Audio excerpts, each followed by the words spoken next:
آج ہم انشاءاللہ کچھ بات دعا کے بارے میں پڑھیں گے، کچھ دعا کی اہمیت کے بارے میں، دعا کے ادب کے بارے میں۔ حقیقت یہ ہے کہ دعا ہم سب کی ضرورت ہے۔ ہم سب انسان کمزور ہیں اور زندگی کے مختلف مرحلوں پر ہم بعض اوقات مضبوط ہوتے ہوئے، سب کچھ ہوتے ہوئے بھی کمزور پڑ جاتے ہیں۔ کبھی کوئی بیماری ہمیں آ کر کمزور کر دیتی ہے، کبھی اولاد کا غم، کبھی مالی پریشانی۔ یہ ساری چیزیں ایسی ہیں کہ جو ہمیں کمزور کر دیتی اور ہمیں کسی سہارے کی ضرورت ہوتی۔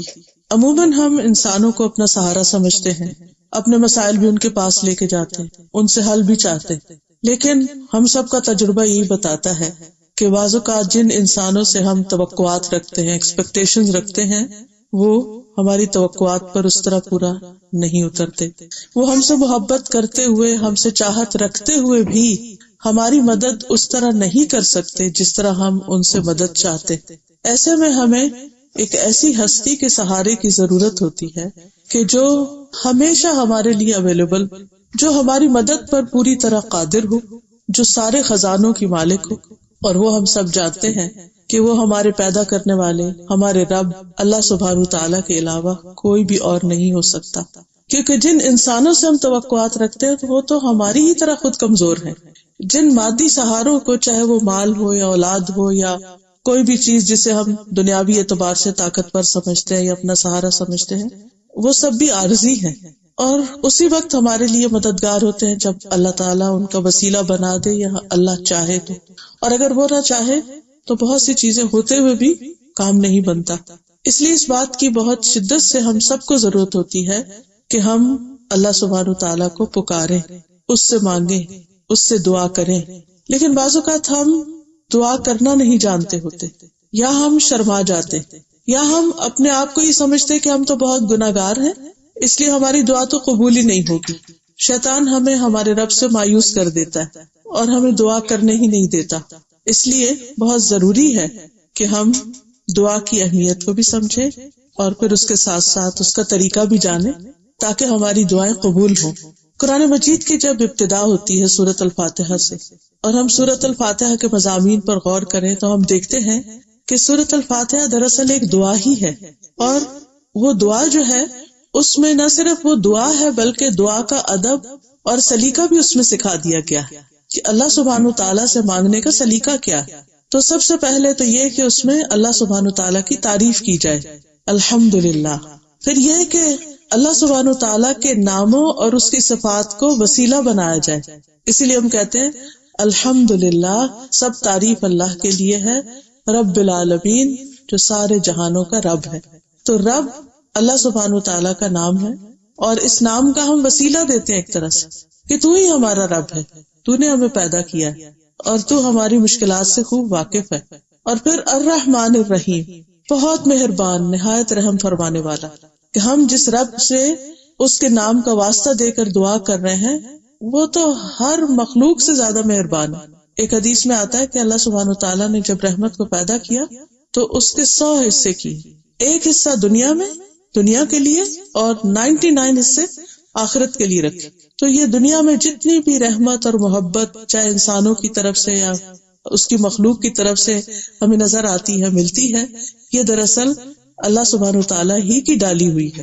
ہماری ماں یا ہمارے بچے یا ہمارے رشتہ دار، ہمارے دوست ہم سے محبت کرتے ہیں تو ان کے دلوں میں یہ محبت اللہ ہی ڈالتا ہے۔ ورنہ آپ نے دیکھا ہوگا کہ انہی رشتوں کے اندر بعض اوقات ایسے لوگ ہوتے ہیں کہ جن کے دل میں ہمارے لیے کوئی قدر نہیں ہوتی، اور وہ اپنے دلوں پہ خود بھی قادر نہیں ہوتے، قابو نہیں رکھتے۔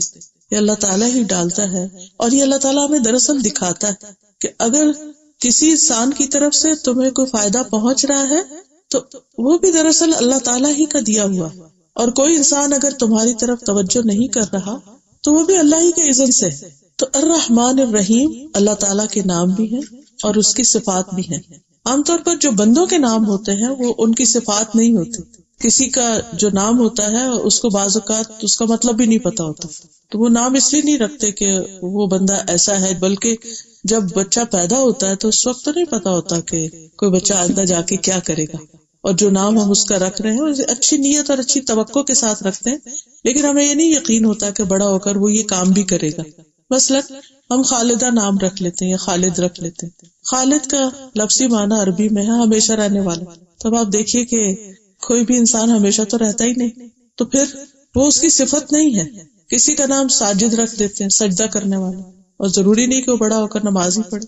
کسی کا نام حفیظ رکھ دیتے، حفاظت کرنے والا یا نگرانی کرنے والا. تو اصل نگرانی تو اللہ سبحانہ وتعالیٰ ہی کی ہے. تو یہ جو بندوں کے نام ہوتے ہیں وہ صرف ان کی آئیڈینٹیفیکیشن کے لیے ہوتے ہیں، وہ ان کی صفات نہیں ہوتے. لیکن اللہ سبحانہ وتعالیٰ کے نام جو ہے وہ اللہ تعالیٰ کی صفات بھی ہیں، اس کے ایٹریبیوٹس بھی ہیں. تو اس کی ان دو ناموں یا اس کی ان دو صفات کے ذریعے ہم اللہ کو واسطہ دیتے ہیں کہ اللہ تعالیٰ آپ بہت ہی مہربان ہیں، بہت پیارے ہیں، بہت رحمت فرمانے والے ہیں، آپ میری یہ دعا سن لیں. پھر تیسرا اس کا نام ہے مالک یوم الدین، مالک، کہ اللہ تعالیٰ ہی مالک ہے. اس دنیا کا مالک بھی وہی ہے اور آخرت کا مالک بھی وہی ہے. جہاں تک دنیا کا مالک ہونے کا تعلق ہے تو وہ رب کا لفظ جو ہے اس کے اندر آ جاتا ہے، رب العالمین. اس کا معنی ہوتا ہے خالق، مالک، مدبر. تو دنیا کے علاوہ ہماری آخرت یعنی مرنے کے بعد کی جو زندگی ہے اس کا مالک بھی اللہ ہی ہے، مالک یوم الدین. تو ہم اس نام کا واسطہ دے کر اللہ سے دعا کرتے ہیں. اب آپ دیکھیے کہ اس میں پیدا بھی اللہ نے کیا، رب بھی وہی ہے، مہربانیاں بھی ساری اسی کی ہے، جانا بھی اسی کے پاس ہے. تو پھر ہم کہتے ہیں ایاک نعبد و ایاک نستعین، صرف تیری ہم عبادت کرتے ہیں، و ایاک نستعین، صرف تجھ سے ہم مدد چاہتے ہیں. تو گویا اپنی عبودیت یا اپنی عبادت کا واسطہ دیتے ہیں کہ اللہ ہم تیری عبادت کرتے، تیرے بندے ہیں، اس لیے تیرے سے ہی مدد چاہتے ہیں، تو ہماری مدد کر. جب ہم بندے تیرے ہیں، عبادت تیری کرتے ہیں، تو مدد بھی تجھی سے مانگیں گے، تو ہماری مدد فرما. اور اللہ سبحانہ وتعالیٰ مدد فرماتا ہے. تو پھر اہدنا الصراط المستقیم، ہمیں سیدھے راستے کی ہدایت عطا کر. یہ سیدھا راستہ جو ہے یہ صرف دین کا راستہ ہی نہیں، دنیا کے بھی جتنے معاملات ہیں ان میں ہمیں صحیح گائیڈنس چاہیے ہوتی ہے. ہم زندگی کے ہر موڑ پر ڈیسیژن لے رہے ہوتے ہیں، بلکہ ہر دن لے رہے ہوتے ہیں، ہر گھڑی لے رہے ہوتے ہیں ڈیسیژن. ہو سکتا ہے یہاں بیٹھے بیٹھے اس وقت ایک طرف آپ بات سن رہے ہوں اور دوسری طرف آپ اپنے دل میں کوئی ڈیسیژن بنا رہے ہیں. وہ ڈیسیژن یہ بھی ہو سکتا ہے کہ اچھا یہاں سے اٹھنے کے بعد مجھے اپنے بچوں کو پک کرنا ہے. وہ یہ بھی ہو سکتا ہے اچھا آج شام مجھے فلاں جگہ جانا ہے، کل میں یہ کروں گی. یہ ڈیسیژن ہی تو ہوتے ہیں، یہ خیالات ہمارے کیا ہوتے ہیں. ہم ڈیسائیڈ کر رہے ہوتے ہیں کہ اچھا آگے کیا کرنا ہے، اور زیادہ تر ہمارا مائنڈ اسی چیز میں الجھا رہتا ہے، اچھا اور کیا کرنا، اور کیا کرنا، اور کیا کرنا. کچھ چیزیں تو روٹین کی ہوتی ہیں، لیکن کچھ چیزیں ایسی ہوتی ہیں کہ جو ہماری مرضی کے خلاف بھی ہوتی ہیں. کچھ چیزیں ایسی ہوتی ہیں کہ جو ہماری مرضی کے عین مطابق ہوتی ہیں، ہماری پسند کی ہوتی ہیں. کچھ ہماری ناپسند کی ہوتی ہیں لیکن ہمیں کرنی چاہیے ہوتی ہیں. مثلا کوئی ایسا رشتہ دار بیمار ہو گیا جس سے آپ کی کوئی بول چال نہیں، اب وہ بیمار ہے، ہاسپٹلائزڈ ہے. اب آپ کا ضمیر آپ کو کہتا ہے جاؤ اس کی عادت کرو، اس کو دیکھ لو، کیا پتہ زندگی کا چلا ہی نہ جائے دنیا سے. لیکن آپ کی انا کہتی ہے نو، اس نے مجھے اس طرح اور اس طرح ہرٹ کیا، میں تو نہیں جاؤں گا. پھر آپ کو خیال آتا ہے نہیں وہ میں نے فلاں درس میں سنا تھا کہ رشتوں کو جوڑنا چاہیے، خیال رکھنا چاہیے، چلو میں چلی جاتی ہوں. پھر تھوڑی دیر کے بعد آپ کو آتا ہے کہ جب میرے دل میں ہی نہیں تو میں کیا منافقت کروں، کیوں جاؤں. یعنی انسان اپ اینڈ ڈاؤن سوچتا رہتا ہے. پھر آخر کار آپ ایک ڈیسیژن بنا لیتے، یا چلے جاتے یا نہیں چلے جاتے. یہ دونوں ہی آپ کے ڈیسیژن ہیں. اب اس میں رائٹ ڈیسیژن کیا تھا، اللہ کا پسندیدہ ڈیسیژن کیا تھا، وہ ہونا چاہیے تھا دراصل آپ کا ڈیسیژن. اس کے لیے ہم بعض اوقات ہمیں پتہ بھی ہوتا ہے یہ زیادہ صحیح بات ہے، لیکن ہم اپنی ویکنس کی وجہ سے نہیں کر پاتے، تو ہمیں اس پر اللہ سے مدد چاہیے ہوتی ہے. اہدنا الصراط المستقیم، اللہ ہمیں سیدھا راستہ دکھا، ہمیں رائٹ چوائسز اور رائٹ ڈیسیژن لینے کی توفیق عطا فرما. اور دین کے معاملے میں تو ہے ہی کہ ہم اپنی زندگی اس طرح گزاریں کہ اس زندگی کے آخر میں ہم جب اللہ سے ملاقات کریں، تو ہم سب کو کرنا ہی ہے. اسی لیے جب کوئی فوت ہوتا ہے تو ہم کیا کہتے ہیں، انا للہ و انا الیہ راجعون، بے شک ہم اللہ کے لیے ہیں اور ہم اسی کی طرف واپس جانے والے. تو گویا ہم میں سے ہر شخص کو اس بات کا تو اچھی طرح اندازہ ہے کہ اسے ایک دن اللہ سبحانہ تعالیٰ کے سامنے جا کے کھڑے ہونا ہے. اس سے ہم بھاگ نہیں سکتے، کہیں نکل ہی نہیں سکتے. تو پھر ہمیں اس بات کی فکر بھی ضرور آتی ہے کہ کیا منہ لے کے جائیں گے. جب دنیا میں ہم کسی کے ساتھ بگاڑ کے رکھتے ہیں نا تو پھر اس کا سامنا نہیں کر سکتے. ایک چھوٹا بچہ ہی ہوتا ہے نا، تو اگر ماں کی بات نہیں مانتا یا ماں کے ساتھ کچھ غلط کرتا ہے تو پھر وہ ماں کے سامنے آتے ہوئے کتراتا ہے، شرماتا ہے. تو ہمیں بھی اس بات کی وقتاً فوقتاً فکر تو ہوتی ہے کہ ہم جب فوت ہو جائیں گے، اللہ کے پاس جائیں گے، کیا منہ لے کے جائیں گے. تو پھر بھی ہمارے دل میں ہول اٹھتا ہے تو ہم دعا کرتے ہیں اہدنا الصراط المستقیم، اللہ تعالیٰ آپ ہمیں سیدھا راستہ دکھا دیں۔ کون سا ہے سیدھا راستہ؟ صراط الذین انعمت علیہم، ان لوگوں کا راستہ جن پر تو نے انعام کیا ہے، غیر المغضوب علیہم، ان کا راستہ نہیں چاہیے جن پر تیرا غضب نازل، جن سے تو ناراض ہوا۔ ہم سے تو انسانوں کا غضب برداشت نہیں ہوتا، اللہ کا کیسے ہوگا؟ سوچئے اگر آپ کا شوہر آپ سے ناراض ہو جائے، چاہے آپ رائٹ ہی کیوں نہ ہو، چاہے وہ رانگ ہی کیوں نہ ہو، پھر بھی اس کے بعد کیا آپ کی فیلنگ ہوتی ہے؟ آپ کے پیرنٹس ناراض ہو جائیں، آپ کے بہن بھائی ناراض ہو جائیں، آپ کی اچھی دوست کوئی ناراض ہو جائے، تو وہ ناراضگی ہمارے دل پہ بڑی بوجھل ہوتی ہے۔ بندوں کی ناراضگی، بندوں کا غصہ وہ ہمیں تکلیف دیتا ہے، تو کیا اللہ سبحانہ وتعالیٰ کا غصہ ہمیں تکلیف نہیں دے گا؟ تو ہم یہ دعا کرتے ہیں کہ اللہ تعالیٰ ہمیں اپنے ناراضگی سے محفوظ رکھنا، ہم وہ کام نہ کریں جن کو دیکھ کر تو ہم پر ناراض ہو۔ تھوڑی دیر کے لیے امیجن کیجئے کہ آپ اپنے بچے کو دیکھ رہے ہیں کہ سردی کا موسم ہے اور وہ بغیر کپڑوں کو باہر نکلنے لگے، تو ایک دم آپ پیچھے سے کیا کریں گے؟ کیسے اس کو آواز دیں گے؟ ایک دم شاؤٹ کریں گے، کدھر جا رہے ہو تم، واپس آؤ، کپڑے پہنو، کچھ نہ کچھ اس کے ساتھ کریں گے۔ آپ تو اس سے اتنی محبت کرتے ہیں، آپ کیوں اس پہ شاؤٹ کر رہے ہیں؟ آپ کیوں ناراض ہو رہے ہیں؟ وائی؟ کیونکہ وہ غلط کام کر رہا ہے جو اس کے لیے نقصان دہ۔ کیا اس کا غلط کام کرنا آپ کو کوئی تکلیف دے گا؟ اگر بچہ سردی میں باہر نکل جاتا ہے بغیر کچھ پہنے، آپ کا کیا جاتا ہے؟ بخار تو اس کو ہوگا، سردی تو اس کو لگے گی، تکلیف تو اس کو ہوگی، ہونے دیں۔ نہیں، آپ اس سے محبت کرتے ہیں، آپ کو نہیں اچھا لگتا کہ وہ تکلیف میں ہو۔ ایسے ہی اللہ تعالیٰ کی ہم مخلوق ہے، اللہ ہم سے محبت کرتا ہے، اس کو پسند نہیں ہے کہ ہم مصیبت میں پڑے، لہٰذا وہ ہم سے ناراض ہوتا ہے اور اپنی ناراضگی کا اظہار بھی کرتا ہے۔ کچھ تو اس نے اپنے کتاب میں بتا دیا کہ کن کن باتوں سے وہ ناراض ہوتا ہے، کن کن چیزوں سے محبت کرتا ہے، اور بار بار پھر چانس بھی دیتا ہے کہ ٹھیک ہو جاؤ، ٹھیک ہو جاؤ۔ نہیں ہوتے ہم، الٹیمیٹلی پھر وہ سزا بھی دیتا ہے جو اس کا حق ہے۔ پھر تو غیر المغضوب، اللہ تعالیٰ ہم ایسے کام نہ کریں، اس راستے پہ نہ چلیں کہ جو اللہ کو ناراض کرے اور الٹیمیٹلی ہمارے لیے نقصان کا باعث ہو۔ ولا الضالین، اور نہ بھٹکنے والوں کا راستہ، ہمیں وہ بھی نہیں چاہیے کہ جو اپنے اصل منزل ہی کو کھو دیں اور اپنا راستہ۔ کیونکہ آپ دیکھیے گھر سے نکلنے کے بعد جب آپ ڈرائیو کر رہے ہوتے ہیں تو سب سے زیادہ فکر کس بات کی ہوتی ہے؟ کہ خاص طور پہ جب نئی جگہ جا رہے ہوں کہ آپ صحیح وقت پر صحیح جگہ پہنچ جائیں، اور بار بار میک شور کرتے ہیں کہ میں نے نمبر صحیح ڈالا، گھر کا لوکیشن صحیح ڈالی ہے۔ اور پھر لوکیشن ڈالنے کے باوجود بھی آپ آنکھیں بند نہیں کر لیتے، آپ دیکھتے رہتے ہیں یہ کدھر لے جا رہا ہے، مجھے جی پی ایس کدھر لے کے جا رہا ہے، آپ کو یہ گوگل میپ کدھر لے کے جا رہا ہے، ادھر۔ پھر بھی آپ الرٹ رہتے ہیں، کیوں؟ جانے دیں اس کو اور چلتے جائیں۔ آپ بھی نہیں، آپ کو صحیح جگہ پہنچنا ہے، کیونکہ غلط جگہ پہنچ کر تو آپ مصیبت میں پڑیں گے، آپ کا کام ہی نہیں ہوگا۔ اسی طرح اگر ہم غلط راستے پہ چل پڑے، گم کر دیا ہم نے اپنا راستہ، تو ہم اس اصل منزل پہ نہیں پہنچ سکتے، وہ گھر نہیں ملے گا ہمیں۔ کون سا گھر؟ وہ جنت والا گھر۔ وہ گھر جو ہے اس تک پہنچنے کے لیے صحیح ڈائریکشن پہ جانا بہت ضروری۔ تو وہ ہم اللہ تعالیٰ سے بار بار دعا کرتے رہتے ہیں کہ اللہ تعالیٰ ہمیں بھٹکنے سے بچانا، گم ہونے سے بچانا۔ ہم لاسٹ نہیں ہونا چاہتے، ہم اسی میں ہی پہنچنا چاہتے، کہ اور نہیں جانا چاہتے۔ دنیا میں تو یہ ہوتا ہے نا، نہیں ملا گھر، نہیں ملی جگہ، تو کیا ہوتا ہے؟ اب واپس آ جاتے ہیں، تھوڑی دیر موڈ آف ہوتا ہے، اس سے ٹھیک ہو جاتے ہیں۔ لیکن وہاں تو نہ واپسی کا راستہ ہے اور نہ ہی پھر کوئی اور اچھی جگہ، وہاں دوسرا راستہ تو انتہائی جہنم کی کھائی ہے، تو بہت ہی تکلیف دہ ہے۔ تو اس لیے ہم سورۃ الفاتحہ میں دعا کر رہے ہوتے ہیں، جس میں دعا کا ادب بھی بتا دیا گیا، یہ بھی بتا دیا گیا کیا مانگو، اور ساتھ ہی یہ کہ کس طرح مانگو، اس میں کیا چیزیں نہ ہو۔ تو دعا مانگنے میں جو سب سے اہم سلیقہ اور طریقہ ہے، یا سب سے اہم ادب ہے، وہ ہے اللہ سبحانہ تعالیٰ کی حمد و ثنا کرنا، اللہ کی تعریف کرنا۔ جب بھی آپ دعا کریں تو حمد و ثنا ضرور کریں۔ اس میں ڈفرنٹ ورژنز ہیں، لمبی سے لمبی تعریف بھی ہو سکتی ہے اور ایک لفظ کے ساتھ بھی تعریف ہو سکتی۔ جب آپ کہتے ہیں یا رب، تو رب کیا ہے؟ اللہ تعالیٰ کی صفت، تو ایک طرح سے آپ نے تعریف ہی کر دی اپنے رب کی، اس کا نام لے لیے یا رحمان، کیونکہ اللہ تعالیٰ خود فرماتے ہیں وَلِلَّهِ الْأَسْمَاءُ الْحُسْنَى فَادْعُوهُ بِهَا، اللہ کے لیے ہے اچھے اچھے نام، ان ناموں کے ساتھ اس کو پکارو۔ تو ہم نے پھر اللہ کی تعریف کی، اور اگر آپ کے پاس زیادہ وقت ہے تو آپ اللہ تعالیٰ کی زیادہ تعریف کر لیں۔ اور تعریف کیوں کریں؟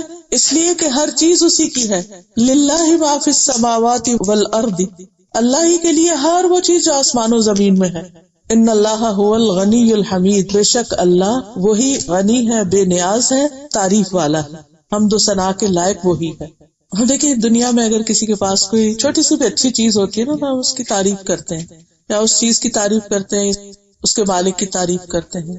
بس کسی کے بچے اچھے ہوں، پیارے ہوں، کسی کے بس اچھے کپڑے اس نے پہنے ہوئے، جیولری، تو ہم تعریف کے بغیر رہتے نہیں. یعنی یہ نہیں ہوتا کہ وہ ہمیں کہتا ہے ہم ایک تعریف کرو، بلکہ ہم دیکھتے ہی ہمارا دل کرتا ہے کہ ہم تعریف کریں، کیونکہ ہمیں خوشی ہوتی ہے اپریشیٹ کر کے، اچھا لگتا ہے، خود کو اچھا لگتا ہے. کیونکہ جو قابل تعریف چیز ہوتی ہے اس کی تعریف کرنا ہی ہماری صحت کے لیے اچھا ہے. اگر ہم اپریشیٹ نہیں کرنا جانتے تو دراصل اپنے آپ کو ہی پریشان رکھتے ہیں. اور آپ نے دیکھا کہ زندگی میں کچھ ایسے لوگ بھی ہوتے ہیں بہت منفی نیگیٹو تھنکنگ ہوتی ہے ان کی، ہر چیز میں نقص ڈھونڈ لیتے ہیں. کریٹیکل ہونا بہت اچھی بات ہے، لیکن اوور کریٹیکل ہونا کہ جس میں آپ کو خوبی تو کوئی نظر ہی نہ آئے، ہر چیز میں نقص ہی نقص نظر آئے، یہ بلائے جان ہوتا ہے انسان کے لیے، اپنے لیے بھی دوسروں کے لیے.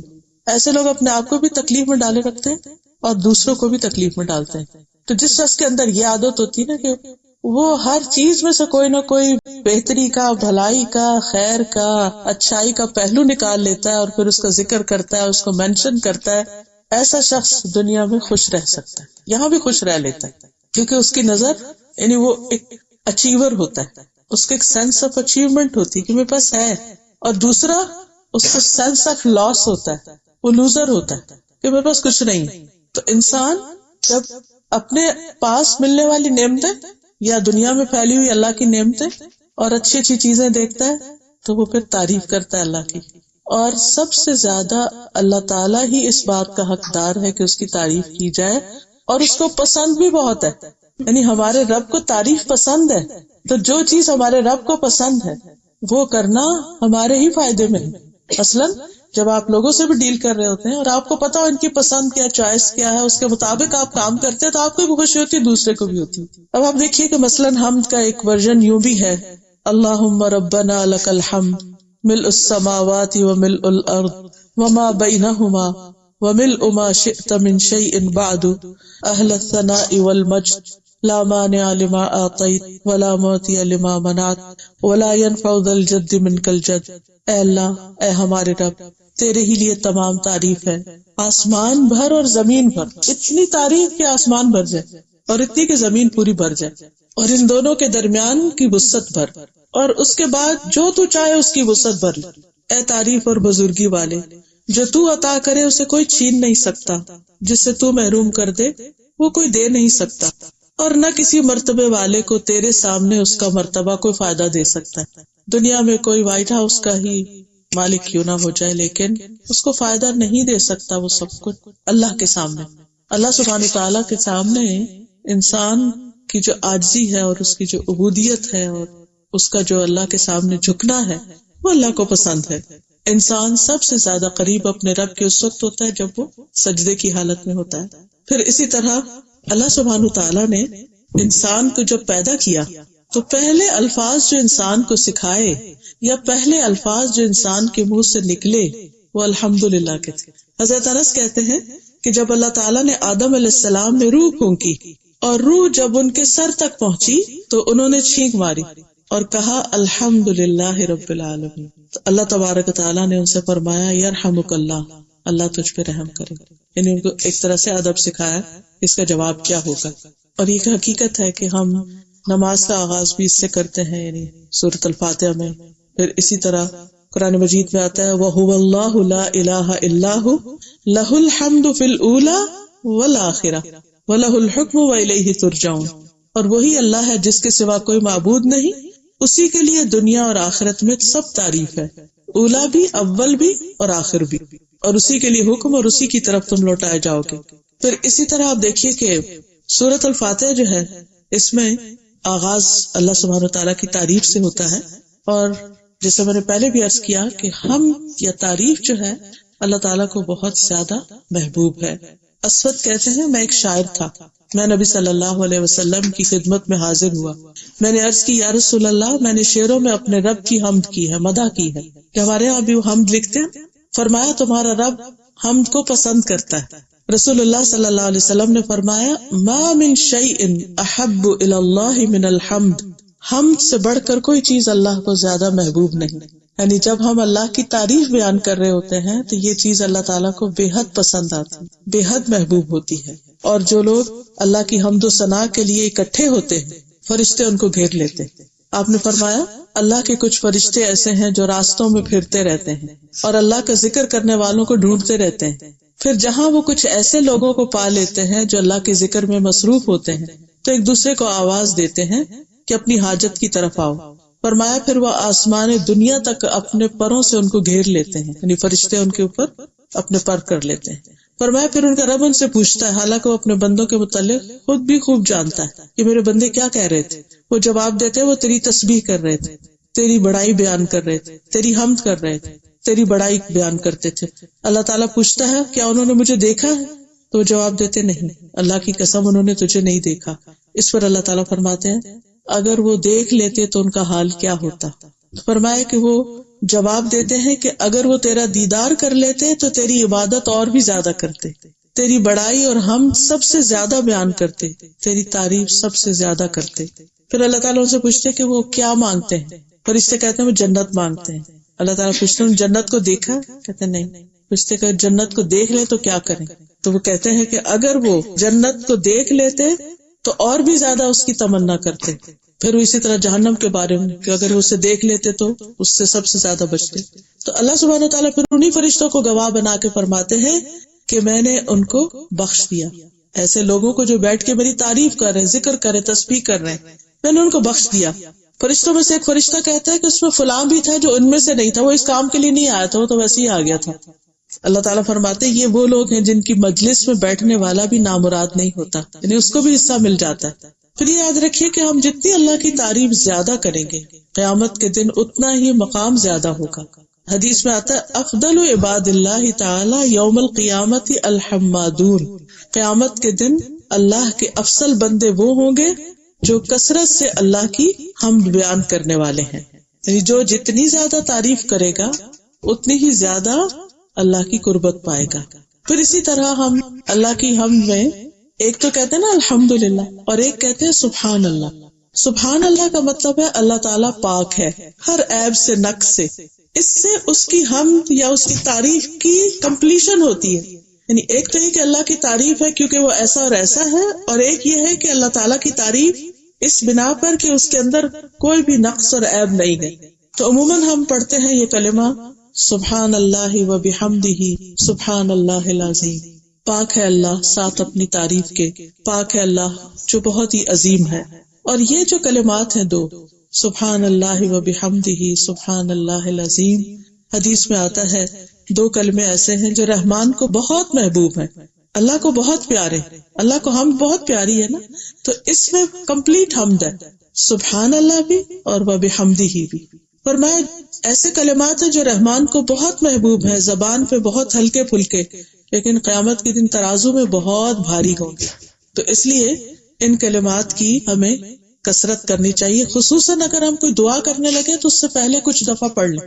اور ہے بھی سبحان اللہ و بحمدہ ایک کلمہ اور سبحان اللہ العظیم دوسرا کلمہ۔ اور پھر یہ کہ زبان پہ بولنے میں مشکل نہیں، کچھ الفاظ ایسے ہوتے ہیں کہ جو مشکل سے ہی زبان پہ چڑھتے ہیں، آپ سب نے نوٹس کیا ہوگا، چاہے اردو کے ہوں، انگریزی کے ہوں، عربی کے ہوں، ان کو پڑھنے میں ہمیں مشکل ہوتی ہے۔ اور خصوصاً جب شروع میں کوئی چیز سیکھ رہے ہوتے ہیں، جیسے بچے ہیں، تو ان کو آپ ایک چیز اتنی دفعہ کہلواتے ہیں، اتنی دفعہ کہلاتے ہیں جب جا کر ان کی زبان پہ چڑھتی۔ لیکن اگر آپ بچوں سے بھی کہنا سبحان اللہ کو تو ایزیلی کہیں گے، آسانی سے کہہ دیں گے، مشکل نہیں ہوگی ان کو، بلکہ ان کو بچپن سے سکھا دینا چاہیے۔ عموماً میری کوشش ہوتی ہے کہ بچے جیسے گاڑی پر بیٹھے ہیں تو ان کو اچھا چلے جنت میں ٹریز لگائیں، سبحان اللہ کہیں، سبحان اللہ پڑھنا شروع کریں۔ تو واقعی کچھ بچے کافی دیر تک سبحان اللہ انگلیوں پہ بھی گن گن کے پڑھ رہے ہوتے ہیں، کیونکہ عادت اگر بچپن سے پڑھ جائے تو بڑے ہو کر ذکر کرنا مشکل نہیں ہوتا۔ اور پھر یہ کہ چونکہ آسان ہیں، ہلکے ہیں، ان کا فائدہ بہت ہے۔ اور میزان کتنا ہے؟ میزان سے مراد وہ اسکیل ہے جو قیامت کے دن ہوگا، اس میں بہت بھاری ہوں گے۔ اس کے بارے میں حدیث میں آتا ہے کہ قیامت کے دن اتنے بڑے بڑے اسکیل رکھے جائیں گے کہ اگر آسمان اور زمین کو اس میں رکھ کے تولا جائے تو وہ بھی اس کے اندر آ جائیں گے۔ سوچئے وہ اسکیل کتنا بڑا ہوگا جس میں زمین اور آسمان بھی سما جائیں، تولے جائیں۔ فرشتے پوچھیں گے یا رب یہ ترازو کس کے لیے وزن کرے گا؟ اتنا بڑا ترازو یہ کیا اس میں رکھنا ہے؟ اللہ تعالیٰ فرمائیں گے میں اپنی مخلوق میں سے جس کے لیے چاہوں گا فرشتے کہیں گے سبحانک ما عبدناک حق عبادتک، اے اللہ تو پاک ہے، ہم تیری عبادت ویسی نہ کر سکے جیسی کرنے کا حق ہے. یعنی تیرے پاس دینے کے لیے، ثواب کے لیے تو اتنا کچھ ہے، لیکن ہمارے پاس اللہ کو دینے کے لیے کتنا وقت ہے، کتنی عبادت ہے، کتنا ذکر ہے، کتنی تلاوت ہے، کتنا صدقہ خیرات ہے، ہم سب اچھی طرح جانتے ہیں ہم کیا کر رہے ہیں. ہماری بیسٹ چیزیں دنیا کے لیے، بیسٹ ایفرٹ، ٹائم، منی، بچے، ہر چیز، کہ وہ جو وہاں ملنے والا ہے اس کی طرف توجہ کم ہے. تو بہرحال فرشتے اگر یہ کہہ رہے ہیں سبحانک ما عبدناک حق عبادتک، اور وہ فرشتے جو دن رات اللہ کی تسبیح کرتے انہوں نے کبھی کوئی غلط بات منہ سے نکالی ہی نہیں، تو ہم کہاں کھڑے. تو بہرحال سبحان اللہ جب انسان کہتا ہے تو اس کا مطلب یہ ہے کہ اللہ سبحانہ وتعالی ہر کمزوری سے پاک ہے، ہر عیب سے پاک ہے، ہر شریک سے پاک ہے، کوئی اس جیسا نہیں، اس کو موت نہیں آئے گی، اس کو نیند نہیں آتی، اس کو اونگ نہیں آتی، اسے کسی کی مدد نہیں چاہیے، وہ ہر چیز میں پرفیکٹ ہے، ساری صفات میں کامل ہے. یعنی انسان میں ہوتا ہے نا کہ کوئی ایک چیز، ہم سب کو پتا ہے کہ ہماری کچھ اسٹرینگس ہوتی ہے، کچھ ویکنیسز ہوتی ہیں. اللہ سبحانہ وتعالیٰ کی کوئی ویکنیس نہیں، ساری ہی اسٹرینگس ہیں. جتنی بھی اس کی صفات ہیں جو انسانوں کو معلوم ہے ان سب کے اندر وہ پرفیکٹ ہے. اللہ تعالیٰ کو نہ تھکاوٹ آتی، نہ بوریت ہوتی. پھر اللہ تعالیٰ مخلوق کی مشابہت سے پاک ہے، یعنی مخلوق میں سے، کریشن میں سے کوئی ایسا نہیں جو اللہ کی طرح ہو. پھر اسی طرح ہم کہتے ہیں سبحان اللہ العظیم، تو اللہ تعالیٰ کی عظمت بیان کرتے ہیں کہ اللہ تعالیٰ بہت بڑا ہے. لہو ما فی السماوات و ما فی الارض وہو العلی العظیم. آیت الکرسی میں ہم بار بار یہ کہہ رہے ہوتے ہیں. پھر ہم دعا بھی مانگتے ہیں اللہ کے چہرے کا وسیلہ دے کر جس سے بڑی کوئی چیز نہیں. اعوذ بوجہ اللہ العظیم الذی لیس شیء اعظم منہ، کہ میں اللہ کے چہرے کی پناہ لیتا ہوں جس سے بڑی کوئی چیز، عظیم کوئی چیز نہیں، عظمت والی کوئی چیز نہیں. پھر اسی طرح اللہ تعالیٰ اپنی صفات میں عظیم ہے، اپنی قدرت میں عظیم ہے، عرش عظیم کا مالک ہے. جو چیز بھی اس کے ساتھ اس سے متعلق ہے ان سب کے اندر عظمت ہے. پھر یہ بھی یاد رکھیے کہ تسبیح اگرچہ ہم والنٹریلی کرتے ہیں لیکن اس کا ہمیں حکم بھی دیا گیا، خاص طور پر نبی صلی اللہ علیہ وسلم کو سبح اسم ربک الاعلی، اپنے رب کے نام کی تسبیح کریں جو سب سے بلند ہے، الاعلی ہے. اور ایک اور جگہ پر فسبح بحمد ربک وکن من الساجدین. ایک اور جگہ پر یا ایھا الذین آمنوا اذکروا اللہ ذکرا کثیرا وسبحوہ بکرۃ واصیلا. اے لوگو جو ایمان لائے، اللہ کو بہت زیادہ یاد کرو، صبح اور شام اس کی تسبیح کرو. تو الحمدللہ ہم نمازوں میں بھی، جو لوگ نماز کی پابندی کرتے ہیں وہ اس حکم کو مانتے ہیں. سجدے میں سبحان ربی الاعلی کہتے ہیں، رکوع میں سبحان ربی العظیم کہتے ہیں. پھر اسی طرح صبح و شام کی دعاؤں میں اللہ کی تسبیح کر رہے ہوتے ہیں. نبی صلی اللہ علیہ وسلم نے فرمایا کہ آسمان چرچرا رہا ہے اور اس کا حق ہے کہ وہ چرچرائے. قسم اس ذات کی جس کے قبضے میں محمد صلی اللہ علیہ وسلم کی جان ہے. وہاں ایک بالش جگہ بھی ایسی نہیں جہاں کوئی فرشتہ اپنی پیشانی رکھے اللہ کی حمد کے ساتھ اس کی تسبیح نہ کر رہا ہو. پھر زمین اور آسمان کی ساری چیزیں اس کی تسبیح کرتی ہیں. قرآن مجید میں آتا ہے تسبح لہ السماوات السبع والارض ومن فیہن، ساتوں آسمان اور زمین اور جو اس کے اندر ہے سب اس کی تسبیح کر رہے ہیں، اللہ کی حمد و ثنا بیان کر رہے ہیں. وَإِن مِّن شَيْءٍ إِلَّا يُسَبِّحُ بِحَمْدِهِ وَلَٰكِن لَّا تَفْقَهُونَ تَسْبِيحَهُمْ. کوئی چیز ایسی نہیں کہ جو اس کی تسبیح نہ کرتی لیکن تم ان کی تسبیح سمجھتے نہیں. پھر اسی طرح ملائکہ والملائکۃ یسبحون بحمد ربہم، حاملین عرش جو ہیں، جو عرش اٹھائے ہوئے فرشتے ہیں، الذین یحملون العرش ومن حولہ یسبحون بحمد ربہم، جو فرشتے عرش اٹھائے ہوئے ہیں، جو اس کے آس پاس ہیں، سب اپنے رب کی حمد کے ساتھ اس کی تسبیح کر رہے ہیں. چیونٹیاں اپنے بلوں میں اللہ کی تسبیح کرتی ہیں. پھر اسی طرح تمام مخلوق کے رزق کی کنجی تسبیح. نوح علیہ السلام کی وفات کا وقت جب آیا تو انہوں نے اپنے بیٹے کو نصیحت کی کہ بیٹا میں تمہیں ایک وصیت کرتا ہوں، اور وہ یہ کہ سبحان اللہ و بحمدہ کا ورد کرتے رہنا. بے شک یہ ہر چیز کی نماز ہے اور اس کے ذریعے مخلوق کو رزق ملتا ہے. تو جس کسی کو رزق کی کمی کی شکایت ہو یا رزق کی تنگی ہو اس کو بھی یہ تسبیح خوب پڑھنی چاہیے. پھر اسی طرح جب انسان سبحان اللہ کہتا ہے تو اللہ تعالیٰ فرماتے ہیں تم نے سچ کہا. جب انسان الحمدللہ کہتا ہے تو اللہ تعالیٰ فرماتے ہیں تو انہیں سچ کہا. یعنی اللہ تعالیٰ ہماری بات کی تصدیق کرتے ہیں. لیکن اگر انسان اس سے محروم ہے تو بہت بڑی محرومی ہے. حدیث میں آتا ہے کہ جب سورج چڑھتا ہے ساری مخلوق تسبیح کرتی ہے سوائے شیطان میں سے اور اولاد آدم میں سے جو بدترین مخلوق ہیں وہ نہیں تسبیح کرتے، اس وقت سوئے رہتے ہیں. جب سورج نکلتا ہے تو اس وقت سونا بہت ناپسندیدہ ہے. آپ نے دیکھا ہوگا جو ہی سورج کی کرنیں نکلتی ہیں پرندے بولنا شروع ہو جاتے ہیں، تسبیح شروع کر دیتے ہیں. باقی مخلوق بھی تسبیح کرنے لگتی. اللہ کی مخلوق میں سے جو بدترین لوگ ہیں وہ اللہ کی تسبیح نہیں کرتے، باقی سب لگ جاتے ہیں تسبیح کرنے. پھر یہ بھی یاد رکھیے کہ یہ اللہ کا چنا ہوا کلام ہے، اور رسول اللہ صلی اللہ علیہ وسلم نے فرمایا تم لوگ اللہ کی عظمت کا جو ذکر کرتے ہو، یعنی تسبیح، تحلیل، تحمید، یہ عرش کے گرد گھومتے رہتے ہیں. ان کلمات کی بھنبھناہٹ ہوتی جیسے شہد کی مکھیوں کی بھنبھناہٹ، اور یہ کلمات جو ہیں اپنے ذکر کرنے والے کی وہاں یاد دلاتے ہیں. کیا تم میں سے کوئی نہیں چاہتا کہ اس کے لیے کوئی ایسا ہو یا ہمیشہ اللہ کے ہاں اس کی کوئی یاد دلاتا رہے؟ جب تم تسبیح کرتے ہو تو تمہارا ذکر ایک طرح سے وہاں پہنچا ہوا ہوتا ہے، اور اللہ تعالیٰ اس بندے کو پھر یاد کرتے ہیں. رسول اللہ صلی اللہ علیہ وسلم نے فرمایا میرا یہ کلمات پڑھنا مجھے ہر اس چیز سے زیادہ پیارا ہے جس پہ سورج طلوع ہوتا ہے. سبحان اللہ والحمد للہ ولا الہ الا اللہ واللہ اکبر. اور جب انسان یہ تسبیح پڑھتا ہے الحمدللہ میزان کو بھر دیتا ہے. سبحان اللہ الحمدللہ بھی میزان کو بھرتے ہیں، یہ جو زمین اور آسمان کے درمیان کی جگہ اس سب کو ثواب سے بھر دیتے ہیں. پھر اسی طرح انسان کے جہاں ایک طرف نیکیاں ملتی ہیں وہاں دوسری طرف گناہ بھی مٹائے جاتے ہیں، خطائیں مٹا دی جاتی ہیں، گناہ جھڑ جاتے ہیں. آپ نے فرمایا بے شک الحمدللہ و سبحان اللہ ولا الہ الا اللہ واللہ اکبر کہنے سے بندے کے گناہ اس طرح جھڑتے ہیں جس طرح درخت کے پتے. آپ ایک ایسے درخت کے پاس سے گزر رہے تھے جو سوکھا ہوا تھا، جیسے فال میں گرتے ہیں. سورج غروب ہونے سے پہلے 100 دفعہ سبحان اللہ کہنا جو ہے یہ 100 اونٹوں سے بہتر ہے. یعنی انسان کو 100 اونٹ مل جائیں اس دولت سے بڑی دولت ہے اگر کسی کو توفیق ہو جائے کہ عصر کے بعد 100 دفعہ سبحان اللہ کی تسبیح کر لے.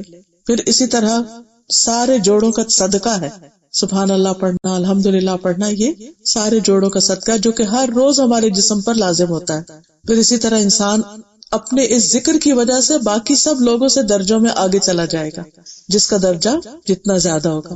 پھر یہ بھی یاد رکھیے کہ دل کی گھٹن اور تنگی کا علاج ہے یہ. جب انسان کا دل اداس ہو، پریشان ہو، غم ہو، فکر ہو، خوف ہو، تو اس وقت انسان کو یہ تسبیح پڑھنی چاہیے. رسول اللہ صلی اللہ علیہ وسلم نے فرمایا جو شخص رات سے خوف کھائے کہ وہ اسے پریشان کرے گی، یا مال خرچ کرنے سے بخل کرے کہ اتنا نہیں ہے کہ وہ صدقہ کرے، ہے بھی تو دے نہیں پاتا، یا دشمن سے مقابلہ کرنے سے ڈرے، تو چاہیے کہ وہ اس قول کی کثرت کر دے سبحان اللہ و بحمدہ، یعنی ان ساری چیزوں کو کمپنسیٹ کر دی. تسبیح دن کے کسی بھی وقت کی جا سکتی ہے، لیکن خصوصاً صبح اور شام کے اذکار کے شروع میں. پھر نمازوں میں اور نمازوں کے بعد 33 دفعہ سبحان اللہ، 33 دفعہ الحمدللہ اور 34 دفعہ اللہ اکبر، یا لاسٹ ٹائم 33 کے بعد لا الہ الا اللہ وحدہ لا شریک لہ لہ الملک و لہ الحمد وہو علی کل شیء قدیر. اور ہر نماز کے بعد جو ان کلمات کو پڑھتا ہے وہ کبھی محروم نہیں ہوتا، یعنی اس کے لیے خیر و بھلائی لکھتی جاتی ہے. پھر اسی طرح مجلس کے اختتام پر بھی بات ختم کرتے ہوئے اللہ کی تسبیح کرنی چاہیے. کوئی کوشچن ہو آپ کے ذہن میں تو آپ کر سکتے. جی بہت اچھا، ماحول کا اپنا فائدہ ہے. یعنی ہم جو ڈفرینٹ ورژن ہیں اس میں سبحان اللہ سبحان اللہ سبحان اللہ، دس از اے شارٹیسٹ ورژن. پھر سبحان اللہ و بحمدہ، پھر سبحان اللہ و بحمدہ سبحان اللہ العظیم. یعنی اگر یہ لانگر نہیں بھی پڑھ سکتے، اگر ہم صرف اتنا بھی پڑھتے ہیں نا سبحان اللہ و بحمدہ، تو رسول اللہ صلی اللہ علیہ وسلم سے پوچھا گیا کہ کون سی بات یعنی کون سا کلمہ افضل ہے. آپ نے فرمایا وہ جسے اللہ نے اپنے فرشتوں کے لیے یا اپنے بندوں کے لیے چن لیا، تو یہ چنا ہوا کلمہ. پھر سبحان اللہ و بحمدہ سبحان اللہ العظیم کا تو ابھی میں نے آپ کے سامنے ذکر کیا. پھر اسی طرح سبحان اللہ العظیم و بحمدہ بھی پڑھا جا سکتا ہے. آپ نے فرمایا جس نے صبح کے وقت یہ کلمہ کہا اور جب شام کی تو دوبارہ کہا تو مخلوقات میں سے کوئی ایسا نہیں ہوگا جس نے اس پڑھنے والے کے برابر عمل کیا ہو، یعنی 100 مرتبہ صبح اور 100 مرتبہ شام. پھر اسی طرح سبحان اللہ والحمد للہ ولا الہ الا اللہ واللہ اکبر، پھر سبحان اللہ والحمد للہ ولا الہ الا اللہ واللہ اکبر ولا حول ولا قوۃ الا باللہ. پھر اسی طرح سبحان اللہ و بحمدہ عدد خلقہ و رضا نفسہ و زنۃ عرشہ و مداد کلماتہ. پھر اسی طرح یہ ہے کہ سبحانک اللہم و بحمدک و تبارک اسمک و تعالی جدک و لا الہ غیرک نماز میں نماز کے علاوہ بھی پڑھ سکتے ہیں. پھر اسی طرح سبحان ربک رب العزت عما یصفون وسلام علی المرسلین والحمد للہ رب العالمین. تو یہ سارے جو ورژنز ہیں سارے ہی پڑھے جا سکتے ہیں جو بھی انسان کو پسند ہو، کوئی اس میں ممانعت نہیں. یعنی کبھی ہوتا ہے نا انسان بیمار ہوتا ہے، تھکا ہوتا ہے تو سبحان اللہ کبھی اس سے بڑا کبھی اس سے چینج کرتا رہتا ہے نا انسان، تو وہ پھر اس میں روح بھی رہتی. اصل میں یہ نا کہ ہم کنوینئنس کے لیے ایک چیز کے اوپر لگ گئے ہیں، بچپن سے بس اتنا ہی سیکھا، آگے نہیں بڑھے. لیکن آپ دیکھیے کہ دنیا میں ہم ہر چیز میں آگے بڑھ گئے. تو اگر ہمارے دین میں ایک چیز کو کرنے کے مختلف طریقے بتائے گئے ہیں اور زیادہ دعائیں ہیں تو وائی ناٹ. جیسے میں نے ابھی بتایا نا، سبحان اللہ و بحمدہ، سبحان اللہ العظیم، سبحان اللہ والحمد للہ ولا الہ الا اللہ. اب آپ دیکھیے کہ کتنے ورژنز ہیں اور یہ سارے اوتھینٹک ہے، سنت سے ثابت ہے. یہ جو دعا آپ بتا رہی ہیں اللہ باعث بینی، یہ بھی سنت سے ثابت ہے. تو اگر کوئی سکھا رہا ہے تو آپ کو الٹا شکر گزار ہونا چاہیے کہ اللہ کا شکر ہے ہمارے بچے ہم سے زیادہ سیکھ رہے ہیں. نہیں انہیں کہ زیادہ نہیں، جتنا زیادہ ہوگا اتنے درجے بڑھیں گے. لیکن دماغ ادھر نہیں، عادت ہوگی بس پڑھتی جا رہی ہے، کوئی حرج نہیں. اس میں آپ دیکھیے 3 طرح کے ہوتے ہیں، 3 طرح کا ذکر ہوتا ہے. ایک ہوتا صرف دل سے، ایک ہوتا صرف زبان سے، ایک ہوتا دل اور زبان سے. کبھی انسان صرف دل میں ہی اللہ کے بارے میں سوچتا رہتا ہے، منہ چپ ہے. کبھی انسان منہ سے بول رہا ہے اور دل کہیں اور ہے، اور کبھی دل اور منہ دونوں ہی حاضر ہوتے ہیں. تو جو بھی توفیق ہو کرتے رہیے. اس میں جہاں تک 100 دفعہ یہ سبحان اللہ پڑھنے کا ہے تو اس کی تو میں نے ابھی حدیث جو بیان کی ہے اس میں 100 دفعہ کا ذکر آتا ہے کہ جو عصر سے پہلے 100 دفعہ پڑھتا ہے اس کا اجر کتنا ہے. اسی طرح نبی صلی اللہ علیہ وسلم دن میں 70 سے 100 بار استغفار کرتے تھے، تو اس کی پیروی میں کہتے ہیں کہ 100 دفعہ پڑھ لیں کم از کم. اسی طرح درود شریف جو ہے وہ تو جتنا زیادہ چاہے پڑھ لیں، لیکن اگر کوئی 100 دفعہ تک رکھتا ہے تو اس میں یہ کہ کم از کم کچھ تو پڑھ لیتا ہے. اگر ضروری نہیں کہ 100 پورا کرے، کم بھی ہو سکتا ہے اور ایون 100 سے زیادہ بھی ہو سکتا ہے. 10 صفحہ کا ذکر ہے. جی اللہ تعالی ہم سب کو توفیق عطا فرمائے اور زیادہ سے زیادہ ہم اللہ کی تعریف اور تسبیح کر سکیں. آخر دعوانا ان الحمد للہ رب العالمین.